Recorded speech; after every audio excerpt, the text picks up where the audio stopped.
Assalamualaikum semuanya. Halo sobat youtuber dan penonton dimanapun anda berada. Jumpa lagi di channel Gilang AGP. Oke teman-teman, sebelumnya saya mengucapkan terima kasih karena sudah mengklik dan mau menonton video ini serta mau meluangkan waktunya. Semoga teman-teman yang nonton video ini kebaikannya dibalas yang maha kuasa berlipat ganda. Amin.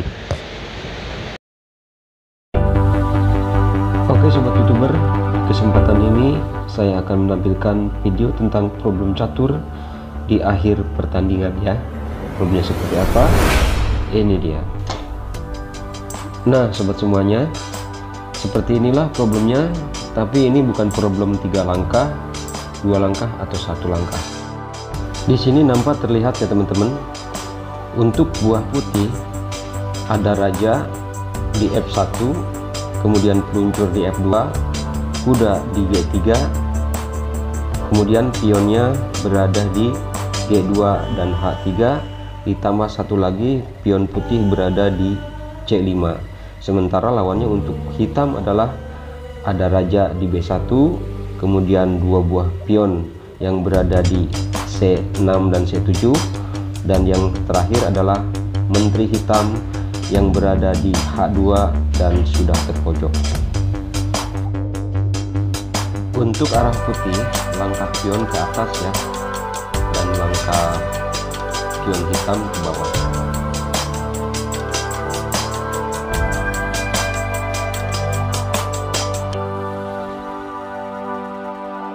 Oke sobat youtuber, sekarang mari kita lihat proses solusi putih di akhir-akhir pertandingan, di akhir permainan ini, saat mengisolasi menteri hitam yang sudah terpojok di lajur H. Jadi rencana menteri hitam ini tadinya untuk mendobrak pertahanan raja putih, namun ternyata malah berbalik serangan ya, dan dia tidak bisa keluar karena terisolasi oleh kuda dan peluncur. Ayo kita lihat. Di sini pula teman-teman bisa melihat langkah peluncur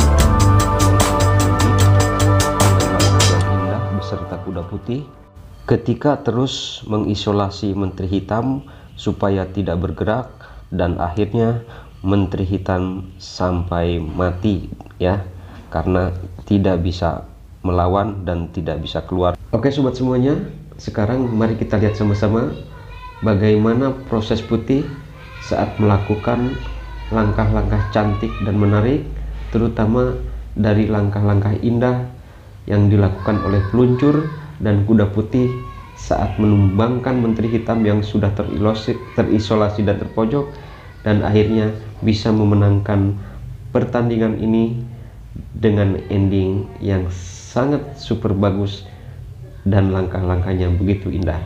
Yuk kita lihat sama-sama.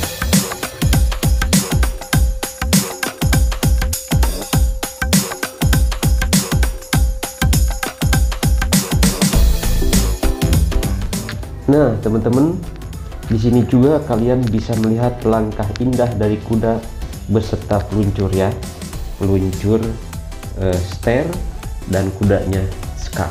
Jadi skak seter ya, skak oleh kuda, seter oleh peluncur. Yuk kita lihat sekali lagi.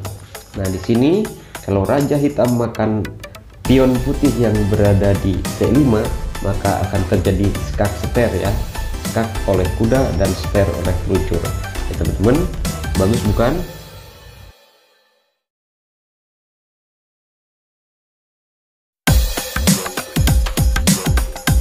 Lalu bagaimana seandainya kalau raja hitam tidak memakan pion putih yang berada di C5? Apa yang akan terjadi dan langkah indah berikutnya? Langkah indah seperti apa yang akan dilakukan putih? Mari kita saksikan lagi sama-sama ya teman-teman.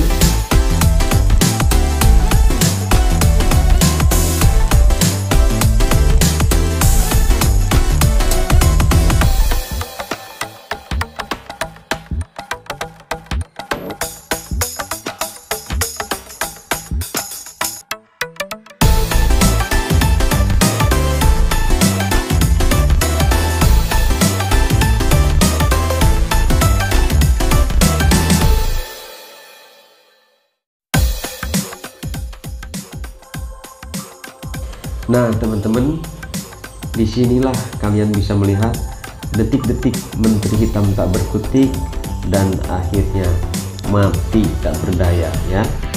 Kita lihat.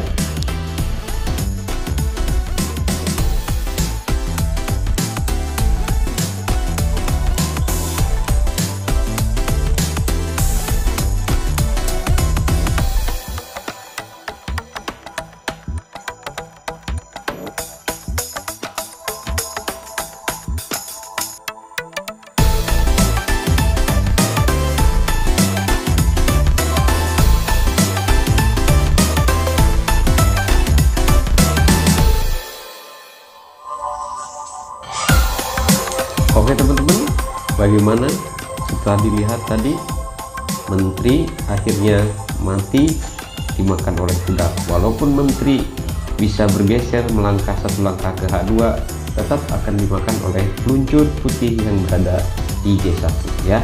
Nah dengan demikian posisi hitam sudah tidak berdaya dan tidak memungkinkan lagi untuk menang ya, karena jauh bedanya dengan materi yang ada pada hitam dan pada putih.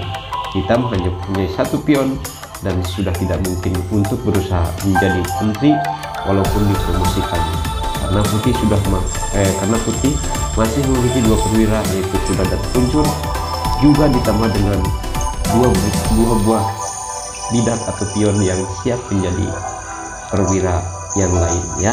Oke teman-teman, rupanya sampai di sini dulu cerita tentang problem yang menarik di akhir pertandingan ini yang dilakukan oleh putih untuk mengalahkan Raja Hitam ya.